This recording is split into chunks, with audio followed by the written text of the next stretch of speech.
creo, no que lo jures por San Judas Tadeo. Dime que hay otra solución. Nuclear no, por supuesto, y plásticos no, por supuesto. Quiero una tierra verde y limpia, pero que no nos tomen por tontos. Nuclear no, por supuesto, y plásticos no, por supuesto. Quiero una tierra verde y limpia, pero que no nos tomen por tontos. Nuclear no, por supuesto, y plásticos no, por supuesto.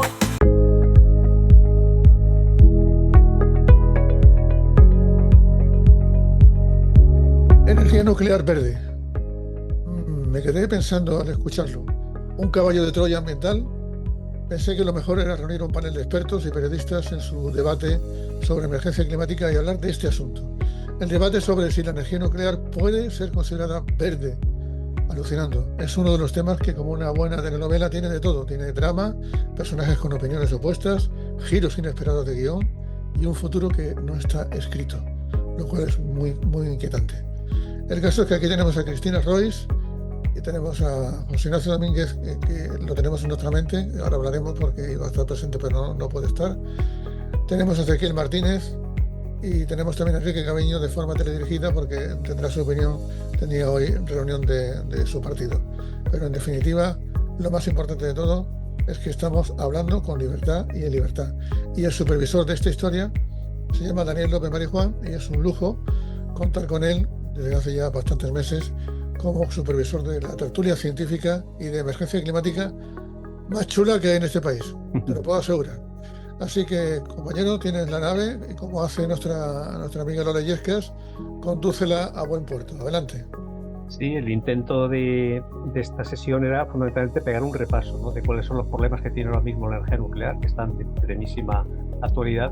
Y para ello contábamos, pues, en principio con José Ignacio, porque José Ignacio tiene un problema de salud y no se puede conectar. José Ignacio es, la verdad, que un abogado experto en todo el tema de contaminación radiactiva en Palomares, el que ha llevado todo el contencioso radiactivo para intentar que efectivamente los norteamericanos, que como saben los que nos escuchan y vean, pues fueron responsables de, digamos, de la caída de unas bombas nucleares, ¿no?, en los años 60 del siglo pasado, ¿no? Entonces eso ha contaminado radiactivamente y todo ese suelo contaminado jamás en Estados Unidos, una pequeña porción, se ha querido hacer cargo de su limpieza y descontaminación. Y ese contencioso sigue, sorprendentemente, ¿no?, gobierno tras gobierno, ¿no? Y a José Ignacio está ahí, dale que te pego, ¿no? Aparte de seguir también otros contenciosos como el de Algarrobico y compañía, ¿no? Y luego también contamos con Cristina, que es nuestra representante ecologista en el órgano de participación del Consejo de Seguridad Nuclear, que es el máximo órgano, digamos, de gestión, ¿no?, de todo el panorama nuclear aquí en nuestro país, y nos puede poner un poquito en antecedentes de cuál es la situación ahora mismo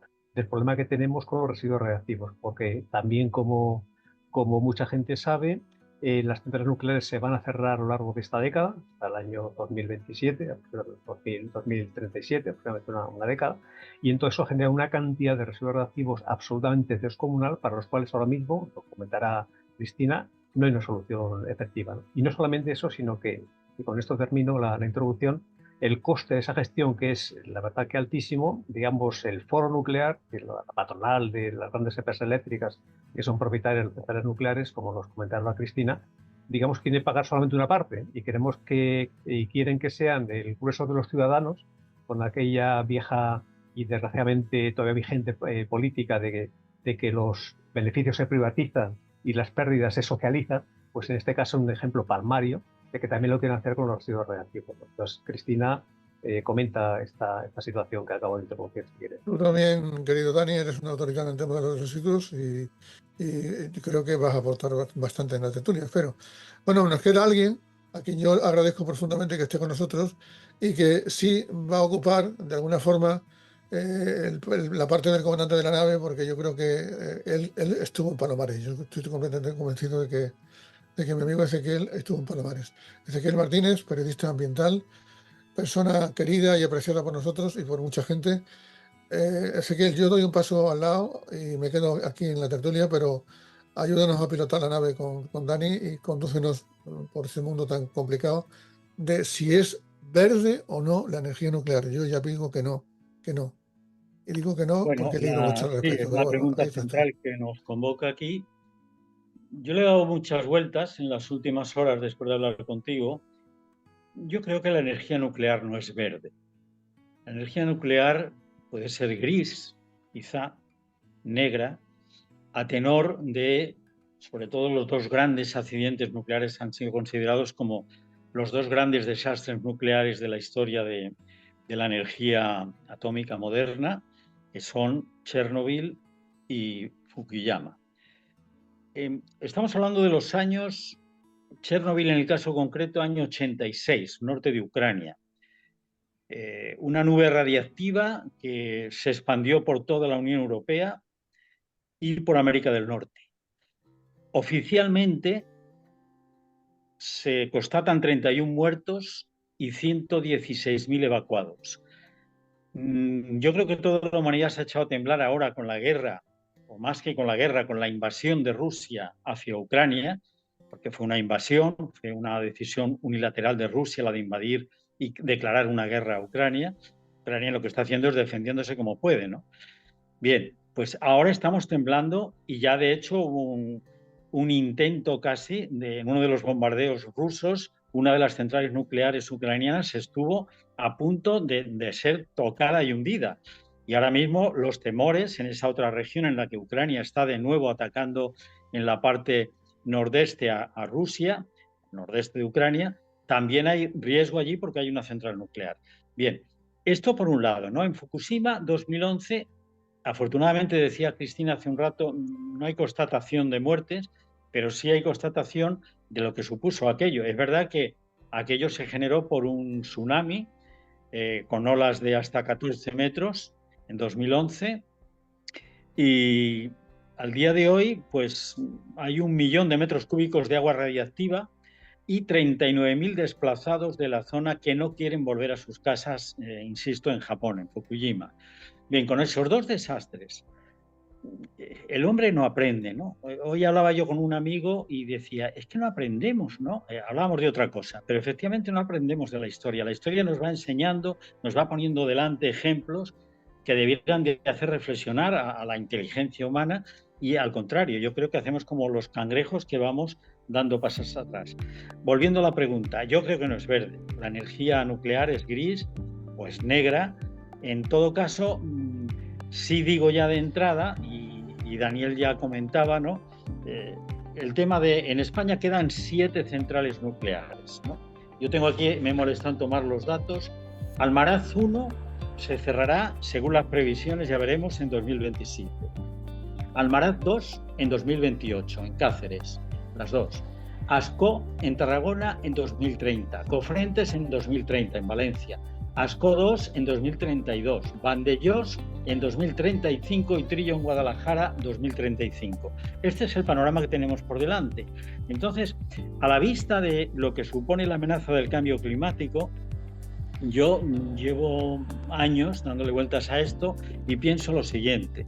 Yo creo que es inteligente mantener la energía nuclear en esta etapa de transición hasta que consigamos pasar de los combustibles fósiles a las energías renovables, véase eólica, eólica marina, luego puedo hablar un poco de la eólica marina y la proyección que hay en España, y la solar, por supuesto, ¿no? La termosolar, la fotovoltaica. Bien, hasta que consigamos ahí tener un mix potente, yo creo que es inteligente mantener las centrales nucleares, dándonos cuenta también de que Alemania ha cerrado todas las centrales por la presión ciudadana, que Francia tiene, ojo, 56 centrales nucleares en activo al día de hoy. Italia las cerró en el año 91. Italia no tiene, a pesar de que es una potencia europea. Aquí tenemos 7, como digo, y con la intención de los diferentes gobiernos de cerrarlas en 2035. Entonces yo creo que no es verde la energía nuclear, pero sí sería prudente, al menos, o conveniente, mantener esa actividad nuclear que nos genera cantidad de megavatios de energía eléctrica, con el riesgo que conlleva, pero mantenerlo ahí con toda la prudencia hasta los cierres que están ya, como veis, máximo 2035.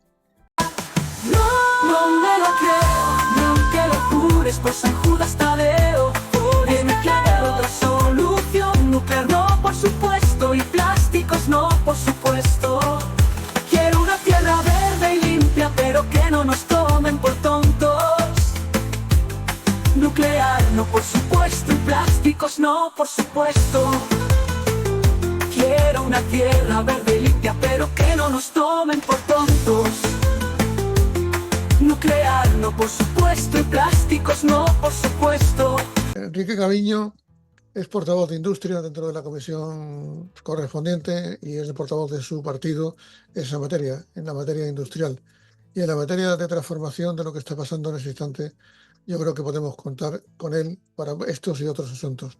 Hoy no está con nosotros en la tertulia, lo estará la semana que viene en la de renovables, casi con toda seguridad, pero me ha parecido muy interesante conocer su criterio, su punto de vista sobre si la energía nuclear se puede calificar como verde, tan simple como esto. Bienvenido, Enrique, a la tertulia, bienvenido también a Panorama y espero que lo disfrutes y lo pases bien, pero te hemos puesto por delante un asunto que no es baladí. ¿La energía nuclear es verde? ¿Desde cuándo? Empezamos con un pronunciamiento máximo. Muchísimas gracias, Pepe, por invitarme a tu blog, a tu programa. Y yo creo que a las grandes preguntas, respuesta sencilla. La energía nuclear no es una energía verde o renovable. No lo puede ser por el hecho de que vengan a decirnos que no emite CO2, que no es el único criterio. La energía renovable creo que debemos de considerarla aquella que proviene, en primer lugar, de fuentes permanentes que provee la naturaleza, que son inagotables, como es la solar, la eólica, todas las energías que tenemos, y además son unas energías que no producen un gran impacto en el planeta, en nuestro sistema de vida, en nuestro medio ambiente, en nuestros paisajes, en nuestros ríos, en nuestra vida. Y la energía nuclear, por su propia definición y su propio procedimiento, generar no los problemas de seguridad que pueda haber, que porque son puntuales, evidentemente, aunque grandísimos cuando se producen, pero su vida ordinaria, la generación de los residuos, genera la necesidad de respuestas que sí impactan mucho en nuestras vidas y en la naturaleza. Andalucía podría ser una tierra muy rica, una tierra con un desarrollo enorme dentro de no muchos años, si nos preparamos ya a aprovechar los recursos infinitos que tenemos. Infinitos. No hablamos de grandes balsas bajo fondo de tierra, de combustibles fósiles. Hablamos de recursos infinitos, de los naturales, de los que sabemos que vamos a tener siempre, y por más que se les critique de que si son recursos que no están permanentemente, si están permanentemente. Hay un dato, por ejemplo, de la eólica, que hay quien dice que cuando no... Bueno, los datos,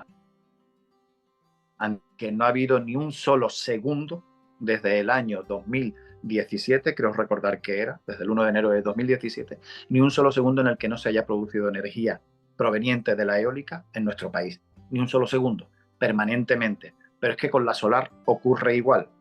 Por la propia tecnología de la energía solar, la gente siempre dice, es que de noche no se produce energía solar. Mentira. Lo que se recibe y lo que se acumula durante el día, durante los periodos que haya menos luz o que sea de noche, también se está produciendo energía con la energía acumulada en los periodos de luz. Con lo cual, esa energía permanente puede convertir a esta Tierra en una potencia mundial productora de energía renovable. La duda es, ¿estamos haciendo desde todos los gobiernos lo necesario para convertirnos en eso? Y ahí es donde está nuestra gran crítica. El gobierno de Andalucía tiene un discurso que le podemos comprar cualquiera, pero tiene una acción que consiste en no hacer nada. Están dejando pasar el tiempo y estamos perdiendo una gran oportunidad. Yo creo que estamos deseando escuchar a Cristina. ¿Es verde? Bueno, no es verde. Lo de verde, la etiqueta verde, es porque dicen que no emite CO2.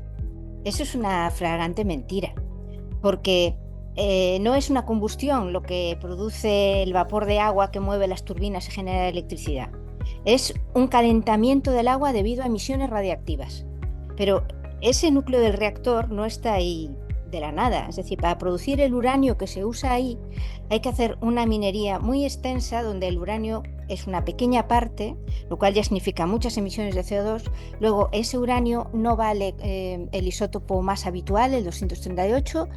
Hay que buscar enriquecerlo, la mezcla en 235. Esto es un proceso que conlleva el combinarlo con una sustancia rara, ese fluoruro de uranio, que es gaseoso, seleccionarlo por centrifugación y después tener que volver a convertirlo en óxido de uranio y transportarlo a los sitios donde se hagan las pastillitas de uranio que se meten en las centrales, ¿no? O sea, todo eso significa una enorme cantidad de emisiones de CO2 porque todos esos lugares, incluyendo los de conversión a gas y los de conversión a óxido, están muy distantes. Además, es curioso que entre las sanciones que se pusieron a Rusia estaba el gas, ¿no?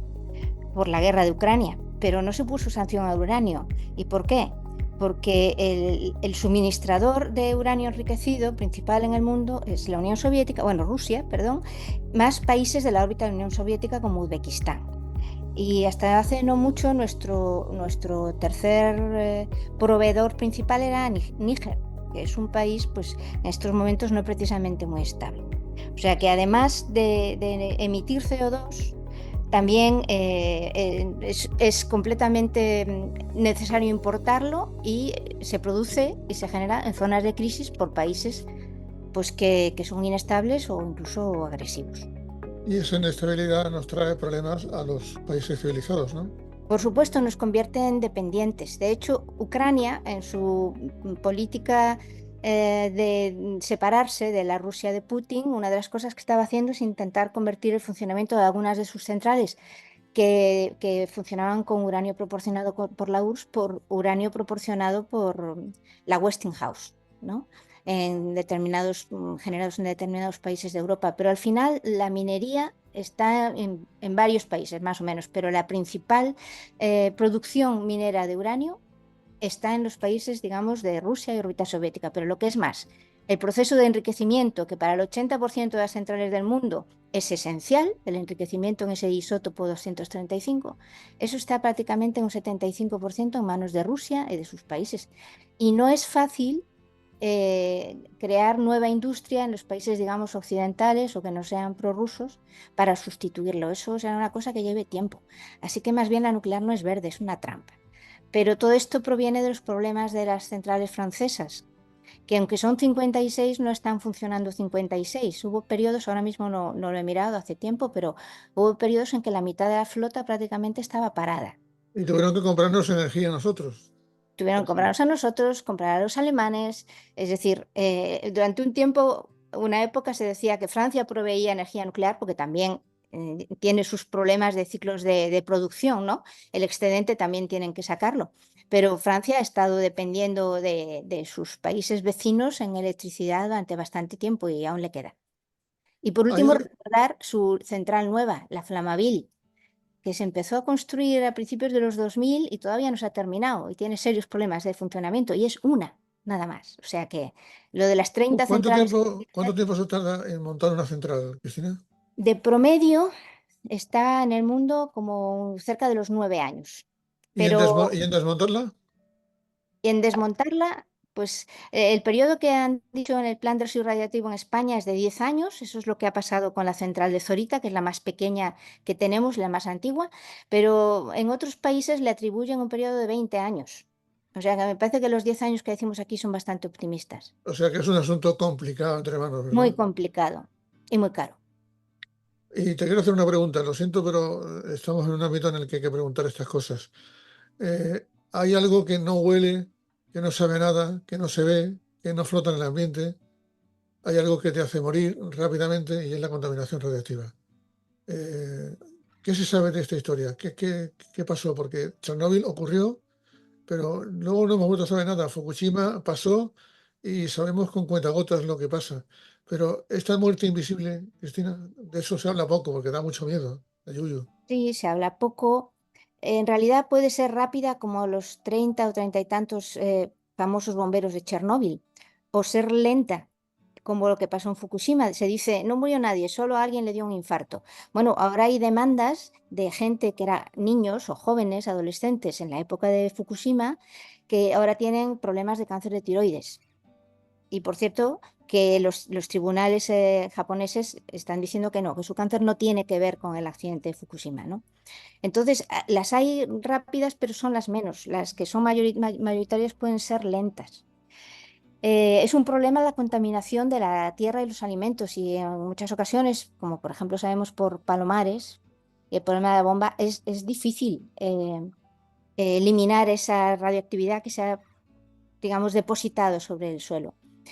Y después es que los países intentan olvidar. Especialmente fue muy claro en el caso de Japón con Fukushima. ¿Por qué se empeñaron en los Juegos Olímpicos y en hacer pasar una de las pruebas por el entorno del área del accidente central?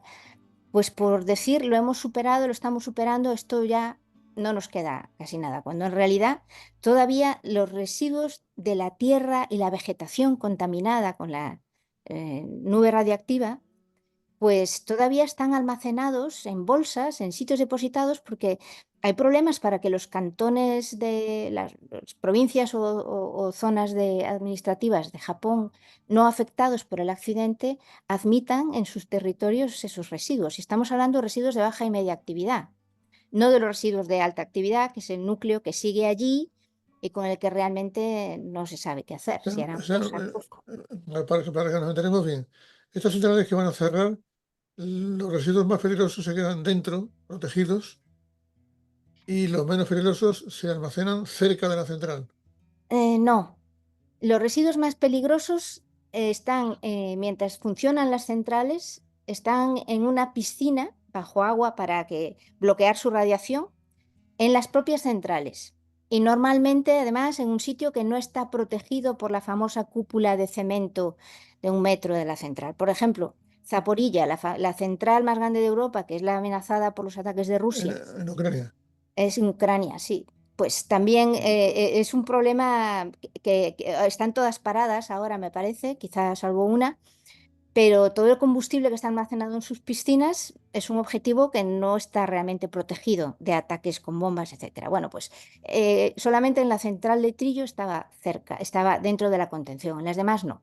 Entonces, cuando se les llena la piscina o paran la central, o se buscan otra manera de sacar ese combustible de ahí y meterlo en otro sitio, porque tienen que tener capacidad de lo que tienen en el núcleo, meterlo en una piscina si hay problemas o cada vez que renuevan carga. Vale.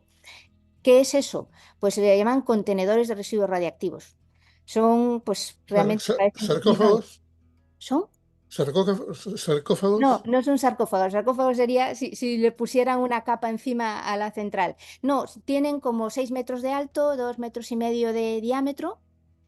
Están apantallados de la radiación y entonces con grúas, etcétera, se saca de la piscina, bajo agua, se mete dentro de esos contenedores luego se sacan y tal, y se dejan y se van a dejar en unas explanadas especialmente preparadas antisísmicas para que se queden ahí hasta que se puedan llevar a un depósito en profundidad, que se llama, es decir, que se puedan enterrar, un poco lo que están haciendo en Finlandia.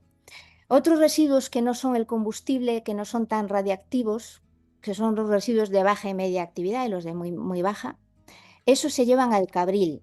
En España es un sitio donde tenemos un almacén de residuos ya funcionando desde hace mucho tiempo, legalmente desde el 85 así, y legalmente desde antes. Y ahí se llevan esos residuos que tienen que estar separados del medio ambiente y enterrados durante unos 300 años. Y los de muy baja actividad durante 60 años, ¿vale? El Cabril está en Córdoba, en la Sierra de Hornachuelos, está cerca de la provincia de Sevilla y también cerca de la provincia de Badajoz.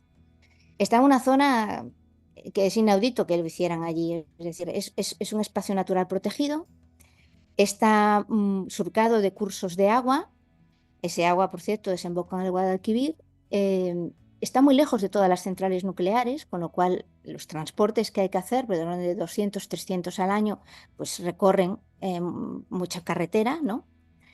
Y bueno, el caso es que no se ha buscado otro sitio que no sea ese. Se ha consagrado el Cabril como el sitio para los residuos de baja y media. que tienen que almacenarse ahí durante al menos 300 años. Eso es lo que en España se hace con los residuos. Se intentó en un momento dado, todos esos bidones, esos contenedores que os dije, que serán del orden de 500 y pico, cerca de 600, al final, con el desmantelamiento de todas las centrales, llevarlos a un solo sitio y eligieron Villar de Cañas, en Cuenca. Hubo gran oposición, liderada por el movimiento ecologista, también seguida por la gente del pueblo que no estaba de acuerdo.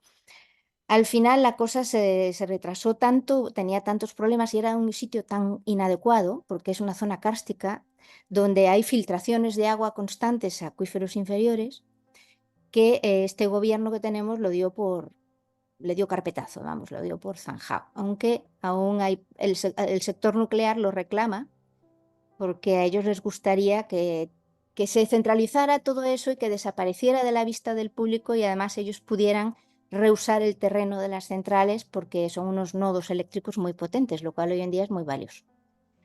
Esa es un poco la perspectiva en corto que te he soltado de los residuos radiactivos en los Que no está nada mal. En el spot que usamos, Ezequiel, Dani, decimos, no hay otro planeta. Y es que no hay otro sitio al que huir de momento, del que marcharnos. Tenemos que hacer algo con esta maravilla que tengo detrás mía. No hay otro planeta. Hay un proyecto interesante de todo lo que ha contado Cristina y se ve que domina el tema, ¿no? A fondo. Yo iba a sacar el tema del Cabril, pero lo ha sacado ella por delante, ¿no? Hay un proyecto en Villar de Cañas, Castilla-La Mancha, para almacenar, le llaman almacén temporal centralizado y ahí se meterían residuos hasta 2073, un almacén geológico profundo que le llaman. A ver, esto ya digo en Castilla-La Mancha. O sea, Está abandonado ya, Ezequiel, en lo que ha dicho cómo... Cristina. Está abandonado ese proyecto ya. Está abandonado ya el proyecto, ¿verdad? Este gobierno lo ha rechazado, lo cual no significa que otro gobierno no quiera buscar un sitio. Vamos, el PP, para decirlo claramente. Sí, claro. pero, Bueno, pero está difícil, porque además es muy caro de nuevo. y no es muy sensato. Bien, en el Cabril en 2021 se almacenaron 2.388 metros cúbicos de residuos radiactivos, ¿no? Tú lo que dices, Cristina, tienes toda la razón. Yo me planteo que como estamos aquí para pensar, darle pensada, saber que en el gobierno de turno, el Cabril viene, tú has situado en 1986, ¿no? Formalmente fue cuando empieza y luego ya en los años 90 empieza a almacenar. Claro, Vale. al gobierno de turno, no recuerdo en el año 86, pues estaba Felipe González ya, ¿no? Me parece recordar. Le tocó la difícil papeleta de designar un lugar en el territorio o escoger un lugar para todos los residuos de las diferentes centrales, las 7 que teníamos, pues 8 con aquella otra vasca que se cerró definitivamente, pues a ver dónde iba aquello a parar. Y escogieron la zona de Hornachuelos y el Cabril. Bien, yo no sé, lo que he leído ahí es que hay una parte, Cristina, esto lo sabrás tú mejor, en cada una de las centrales en este momento activas, que ahí sí depositarían parte de los residuos que se estén generando aquí y ahora. Y el resto se estaba pensando en ese lugar de Castilla-La Mancha o en el que se piense.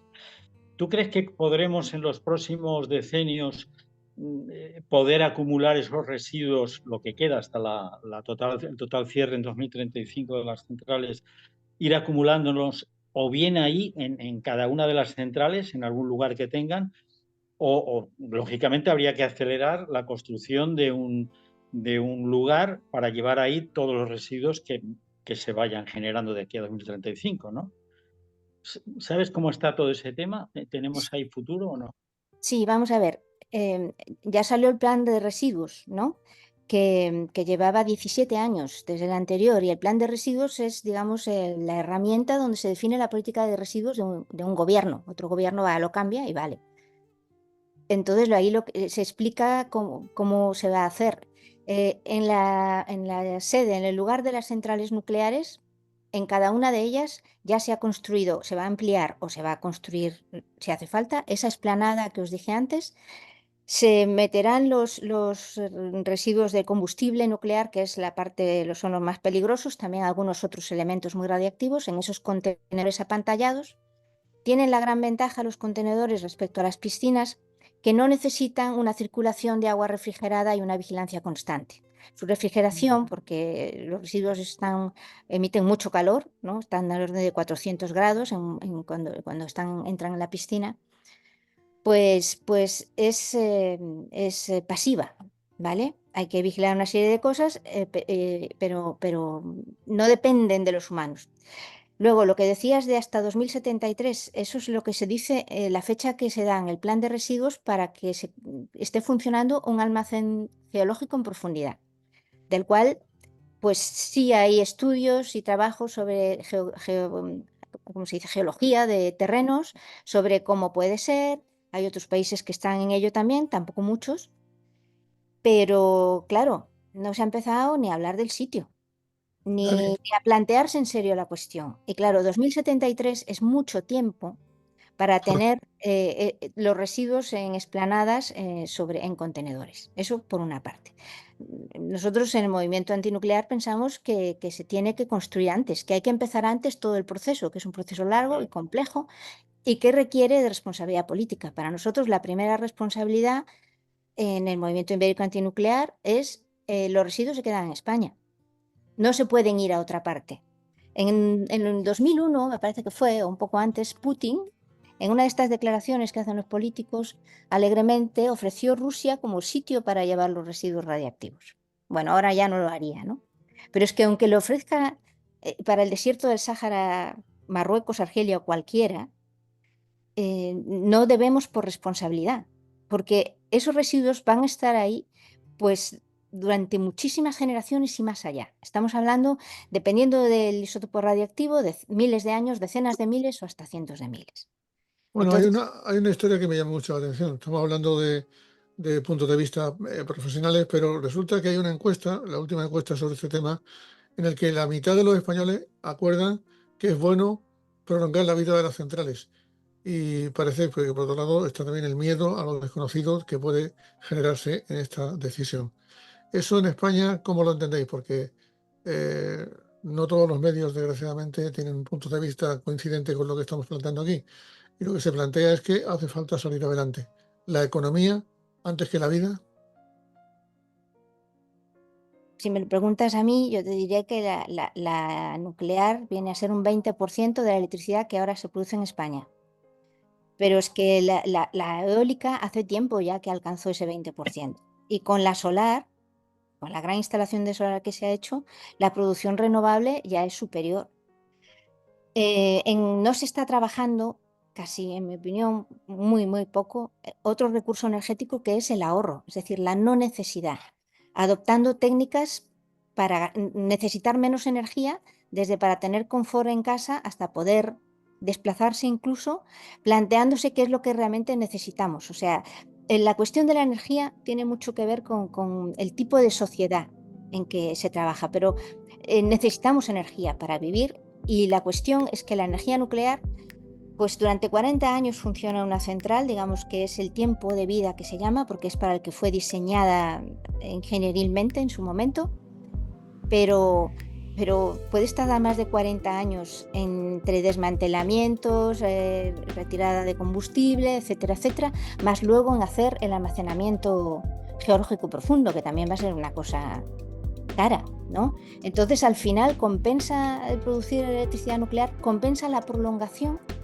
Esto sin hablar del riesgo de accidente. Si hay un accidente nuclear, bien sea en España, ciertamente, también si es en Francia, que sea suficientemente cercano, o todavía peor, según sople el viento, te va a tocar más o menos, y eso sí que puede desbaratar toda tu economía. Mira, incluso sin pensar en los muertos que pueda haber. Pero solo pensando el efecto sobre el turismo, el efecto sobre la agricultura española, etcétera, etcétera, es que se hunde un país. Le he preguntado a Grok. Grok es la inteligencia artificial de Twitter. Es la más gamberra, pero la más atrevida, y es la que provoca más controversia entre todas las que existen cuando se le pide un informe. Y me dice: el debate sobre la energía nuclear verde es como una partida de ajedrez donde cada movimiento tiene sus pros y sus contras. Es una fuente de energía que, aunque no emite CO2 en su operación, trae consigo un baúl de problemas que no se han resuelto. Es verde, y aquí viene lo curioso. Quizás en un futuro, con avances tecnológicos en la gestión de residuos y seguridad, la nuclear pueda colarse de nuevo en el club de la energía verde, pero por ahora sigue siendo un invitado molesto, controvertido en la fiesta de la sostenibilidad mundial. Sin duda. Si me permitís aquí, en este punto, ¿recordáis la cantidad de manifestaciones que hubo en los años precedentes en Alemania para cerrar las centrales nucleares? Que se cerraron, efectivamente, las 3 que quedaban, o me parece que eran las únicas que tenían, se cerraron en 2023. Bien.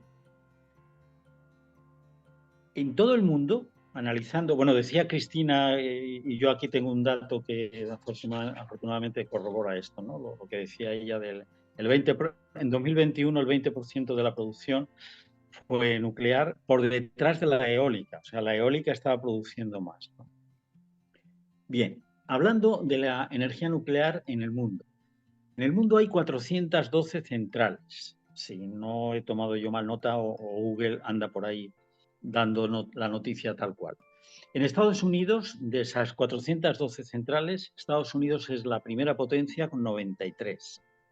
Francia, ya lo hemos dicho, con 56. Japón con 12. Rusia con 37. Por ejemplo, Estados Unidos produce 95.000 megavatios, Francia 61.000, Japón con 12 centrales 11.000 y Rusia con 37, 27.000 megavatios. España produce con estas 7 que tenemos actualmente 7.300 megavatios, aquí y ahora. 13 países de la Unión Europea, 13 de los 27 poseen centrales nucleares. Ahora mismo estoy viendo aquí un dato, 103 reactores activos en la Unión Europea, 103, que producen 26% del total de la energía, el total de la electricidad. Es decir, con todo esto, y hacía la pregunta a Pepe hace un momento, ¿economía? La segunda parte de la pregunta, ¿economía o qué decías? O vida, ¿no? Oída. ¿Eh? ¿Economía o vida? Oída. Bien, una pregunta que me está surgiendo después de oír a Cristina, o te agradezco enormemente, porque tú estás salvando la tertulia esta, porque eres indudablemente la que está suministrando los datos. ¿Un gobierno progresista apoyaría esta transición nuclear hasta 2050? Parece que sí, pero no lo sé. ¿La apoyaría más un gobierno conservador que un gobierno progresista? Supongo que sí, que el gobierno conservador apoyaría más la nuclear. De hecho, se han manifestado aquí en nuestro país y en Europa de que apoyan las nucleares a muerte, ¿no? Cuando estamos viendo, ya hemos repasado un poco la historia, los 2 últimos desastres y lo que puede suponer. Yo creo que los gobiernos de izquierdas, por decirlo o fijarlo de alguna manera, son más proclives a eliminar la energía nuclear. Por supuesto, los partidos verdes ni la quieren ver de cerca, ¿no? Dicho eso, volviendo al tema de la pregunta inicial, la energía nuclear no es verde, es o negra o gris en todo caso, y yo creo que hay que ir a su desmantelamiento. Pero ahora la prudencia, vuelvo a insistir sobre esto que es muy importante, y tú ahora, Pepe, en el dato de la encuesta en España lo reflejabas, hacia un 50% de la población piensa que es conveniente continuar con la energía nuclear hasta el momento de la transición, no posteriormente. Y el problema es, lo planteaba Cristina también, los residuos. ¿A quién le vamos a dejar? A las futuras generaciones, desde luego, pero ¿dónde les vamos a dejar esos residuos? Y ahora, tal como está el panorama, con 7 centrales en España y 56 en Francia, yo casi, ante la pregunta, ¿usted quiere en sus residuos que vayan a otro país o los quiere mantener dentro?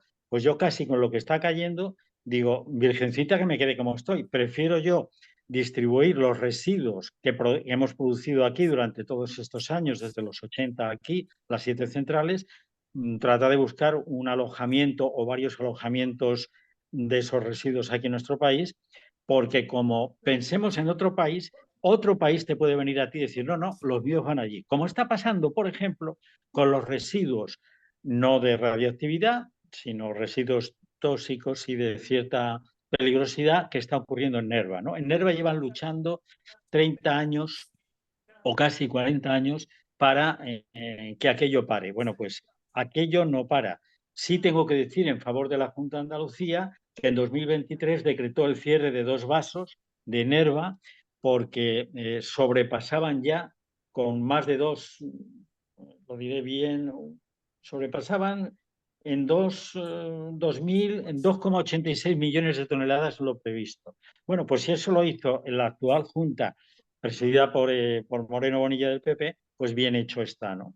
Otra cosa que estamos esperando es temas menores que nos sacan del contexto en el que estamos hablando, como Cristina Algarrobico, que te sonará muy cerca, que habría que demolerlo ya. Vamos, tenía que estar demolido desde hace ya decenios, pero bueno, ahí seguimos con ese problema, ¿no? Menor ante el problema gordo que estamos hablando, que es el nuclear. Pero contesto a Tengo, lo que tengo, dice tengo, tengo Ezequiel. tengo algo que Sí. pedirte, Dani, y es que tengo una reunión con la inteligencia artificial muy urgente que tengo que atender sin falta. Venga, Y te pones al mando de la nave, ¿de acuerdo? ¿vale? Pues tú mandas. Y por cierto, de fondo mira lo que tienes. Ezequiel, que en relación con Nerva, la promesa de la Junta de Andalucía de proceder al cierre de ese macrovertedero es una promesa en falso, completamente. Y los vasos, efectivamente, algunos se han sellado, pues están totalmente obsoletos, pero los vasos siguen recreciendo y se están habilitando nuevos vasos de vertido, incluso recibiendo ya todo tipo de residuos tóxicos y peligrosos, incluso algunos de países que ni siquiera son de la Unión Europea, como Montenegro, por ejemplo, ¿no? Cosa que denunciamos. O sea, que no hay voluntad, solamente a nivel puramente declarativo, por parte de esta Junta de Andalucía, de proceder a la clausura, sellado y desmantelamiento del vertedero Nerva en absoluto. Ahí, vamos, te lo digo también con conocimiento de causa, porque he estado yo también en las movilizaciones desde muchas décadas en contra del vertedero, ¿no? En relación con la transición energética, lo que planteamos los ecologistas, el movimiento ecologista y el movimiento antinuclear, es un adelantamiento del cierre, ese escalonado que va a transcurrir durante una década. ¿Por qué?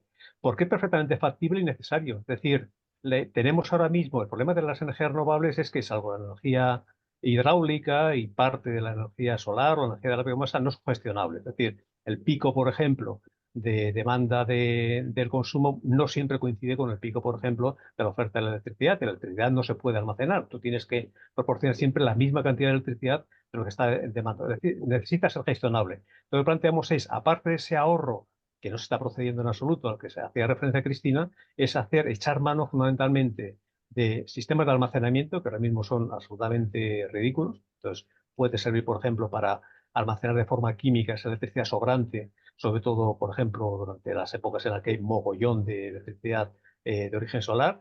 El sistema también, por ejemplo, efectivamente muy importante de sistema de hidráulica de bombeo, es decir, proceder, por ejemplo, sistema de turbinado y producir electricidad, por ejemplo, cuando la electricidad es muy barata y suministrarla cuando es muy cara. Y, en definitiva, proceder a sistemas, en definitiva, de hacer compatible esta transición energética, echando mano de solar fotovoltaica, solar termosolar, eólica, incluida también la eólica marina, que está propiamente por desarrollar. Tenemos 3.000 megavatios ahí en potencia todavía sin adjudicar, y sobre todo teniendo un sistema de ahorro de eficiencia energética muy, muy potente y muy considerable. Esto le estamos poniendo al día en Ecologista Nación. Vamos a lanzar ahora mismo un informe precisamente de cómo hacer esa transición energética en esta década, y en esos cálculos, es decir, para nada, por ejemplo, se necesita prolongar durante una década la energía, las centrales nucleares, 7 reactores nucleares, sino podemos proceder a un, digamos, desmantelamiento, cierre y clausura mucho más acelerado de lo que ahora mismo plantea el gobierno de la nación, el gobierno del PSOE. ¿Eso qué significa? Pues evidentemente que hay que luchar contra el lobby energético. Estamos hablando del foro nuclear en el que están las grandes compañías energéticas eléctricas de este país, Endesa, Naturgy, etcétera, etcétera. Y claro, el poder de influencia que tienen este lobby es absolutamente descomunal, ¿no? Tanto de las fuerzas de derecha como del PP, como de las fuerzas realmente del PSOE. Ha habido, como sabéis, efectivamente sistemas, digamos, de intercambio accionarial, ¿no? Entre unos políticos y otros, ¿no? Entonces es muy importante hacer esa transición energética y hacerla de forma consensuada, pero sobre todo estableciendo, digamos, claramente un cierre mucho más acelerado y mucho más escalonado del que nos plantea ahora mismo el gobierno de Sánchez de las centrales nucleares, ¿no? Que significa, pues, en definitiva, un cierre y una hipoteca, como decía Cristina, que es de todo intolerable, totalmente inadmisible, ¿no? Y mientras tanto, termino, si necesitamos, por ejemplo, establecer ese almacenamiento geológico en profundidad, que es la única solución definitiva entre comillas, porque la geología porque sea la solución,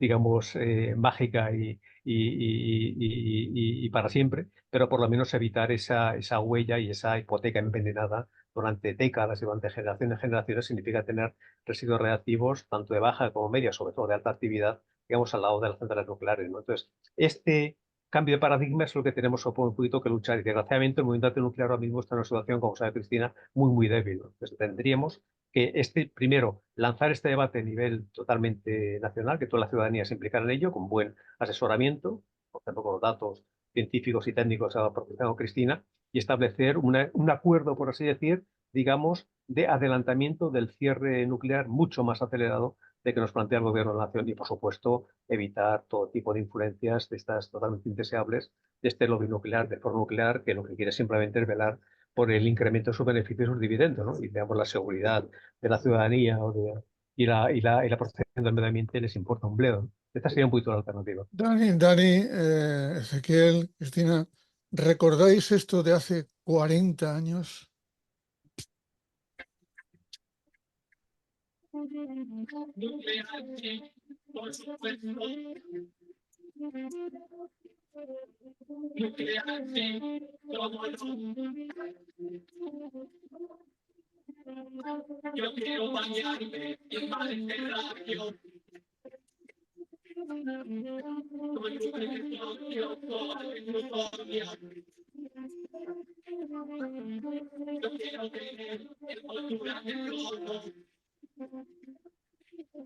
Ahora, con el tiempo, cuando escuchas, analizas esta letra, hablaba con Servando Carballar, su padre es de Cádiz capital.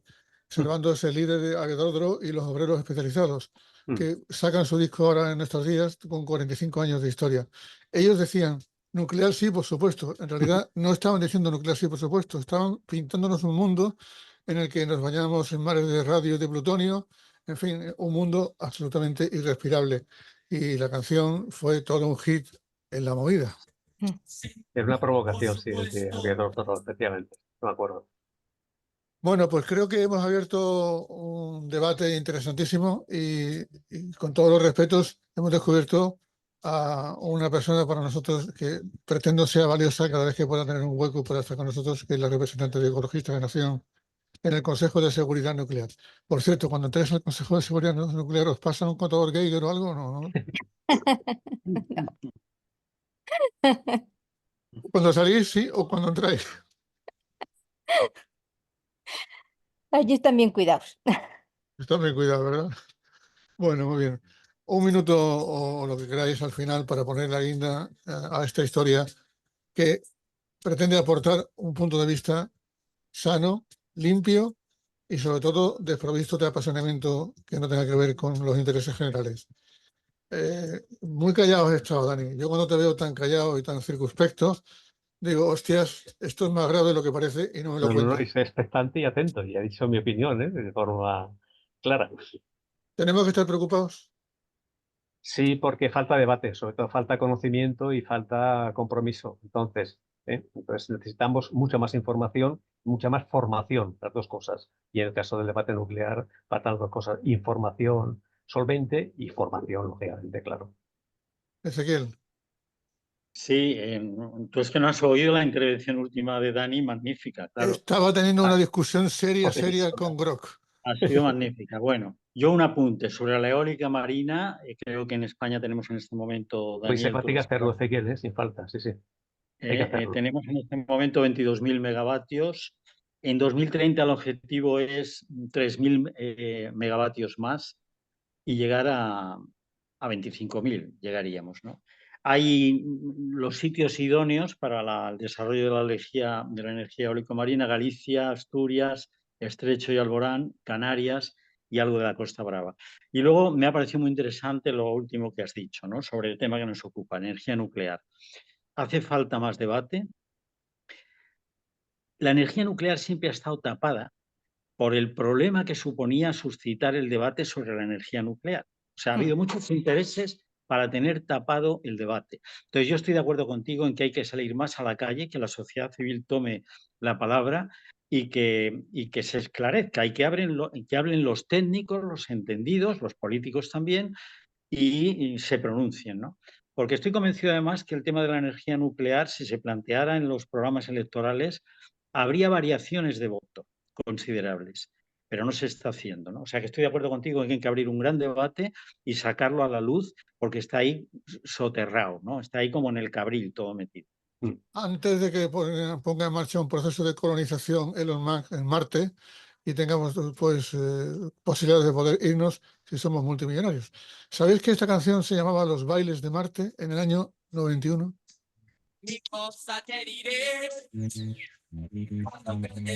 Radio Futura, ¿no? Radio Futura. Gracias de todo corazón, Dani. Gracias, Ezequiel, por tus renovadas pasiones por la comunicación, que nunca has perdido. Y Cristina, lo siento, estás fichada por la inteligencia artificial. Bueno, muchísimas gracias. Acabo de poner un sistema de georreferencia de donde estás para seguirte y estar contigo y recordarte que tienes una cita cuando tú quieras con nosotros aquí en el podcast del sur de Europa, ¿vale? Muy agradecida. A ti, es todo un orgullo. Dani, un 10, has acertado, ¿eh? Has dicho, va a ser una invitada de primera línea y lo era. Buen fichaje, ¿verdad? Igual que el periodista de primera línea, el periodista senior. Más senior yo que tú, Ezequiel, o estamos igual casi, ¿no? ¿De qué, perdón? ¿Cuándo cumples años? ¿Cuándo cumples? ¿En edad? Yo creo que os cumplo gano. en abril, soy Aries, en abril. Pues yo el ¿Cuántos 13 cumples, Ezequiel? Se puede voy decir. más alto que tú. ¿Tú qué años tienes, Pepe? Esto Yo no sé si le interesará. Yo nací en el año de leyenda de 1959. 59, pues Joven. tienes 11 años menos que yo. Así que echa la cuenta, déjalo ahí. Lo dejo ahí. Gracias. No me lo creo, ni aunque lo jures por San Judas Tadeo. He declarado otra solución, nuclear no, por supuesto, y plásticos no, por supuesto. Quiero una tierra verde y limpia, pero que no nos tomen por tontos. Nuclear no, por supuesto, y plásticos no, por supuesto. Quiero una tierra verde y limpia, pero que no nos tomen por tontos. Nuclear no, por supuesto, y plásticos no, por supuesto.